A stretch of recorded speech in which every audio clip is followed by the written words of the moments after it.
Hey guys, I wanted to share a screenwriting exercise I do every once in a while. This is something that I call inspired structures. Have you ever been watching a film and wondered how the plot would react to the protagonist behaving differently? This is literally you screenwriting in your brain. Now, we're going to be working with 1959's Rio Bravo today. It's not totally necessary for you to have seen this film, but there will be some spoilers referenced in this video, so please keep that in mind.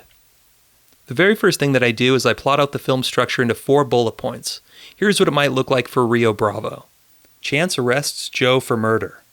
Chance refuses to release Joe despite being intimidated by gunmen working for Joe's brother Nathan. Chance forms strong bonds with the townspeople, who appreciate his integrity. The townspeople all rally around Chance, and together they defeat Nathan's gang. The next thing I do is I translate the structure into a generic version, removing any specifics directly relating to the original film. Here's how it works. Chance arrests Joe for murder becomes something like, the protagonist does what's right. Then we have, the protagonist stands by his actions despite rising opposition. Next, as the protagonist's good nature strengthens their bond with the community, they now have more to lose. And with the help of all their friends, the protagonist overcomes the opposition. Although these summarized bullet points still tell the story of Rio Bravo, their simplified nature means they can be applied to new stories. But that's not where we stop. This is where the creativity comes in, so we're not just making a cookie-cutter copy of something that already exists. I make changes to one of these bullet points, and I let it flow into a completely new story. Here's what I came up with. There's a scene really early on in Rio Bravo where Dean Martin's character, Dude, hits Chance.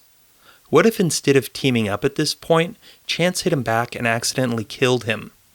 This would be a completely different story. Here's what it might look like in the generic form.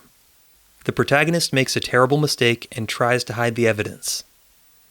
An innocent is blamed for the protagonist's actions. The protagonist tries to save the innocent without directly implicating themselves. The protagonist is finally ready to confess their wrongdoing, but it's too late. The innocent suffers a dismal fate. You see how that's a completely original story that bears no resemblance to the film that inspired it? Here's another one.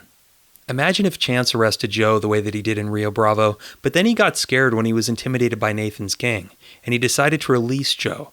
Here's what that story might look like in the generic form. The protagonist does the right thing. The protagonist caves due to intimidation, not standing by their actions. The community begins to resent the protagonist for not having any integrity. The protagonist tries to make it right by upholding their initial actions, but fails to do so, having no support from the community.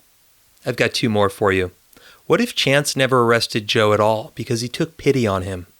The protagonist makes a bad decision, not grounded in morality. The protagonist inadvertently befriends the bad guys due to his actions. All but one of the protagonist's real friends grows to resent him for his actions. The protagonist's only real remaining friend is in the wrong place at the wrong time, which leads to them being killed by the bad guys, that never would have been there if they hadn't befriended the protagonist. Last one. Imagine if Nathan's crew retaliated right away when Chance arrested Joe. What if this retaliation involved wiping out a bunch of innocent townsfolk? Here's what it might look like. The protagonist does the right thing. The protagonist's actions lead to horrible consequences, impacting innocent people. Despite having done the right thing, the protagonist is hated for the consequences that followed their actions. An innocent gets revenge on the protagonist, bringing a sense of closure to the troubled community. Rio Bravo was the jumping off point, but we now have 4 totally new structures that have absolutely nothing to do with the original source material. If there was ever a point when we were writing out these new plot structures where you started to feel a story take shape in your mind, write the damn thing. Let me see it when it's done. If you guys got anything out of this, please let me know in the comments so I know whether or not to keep content like this coming. A like and subscribe will also communicate that same sentiment. Thank you.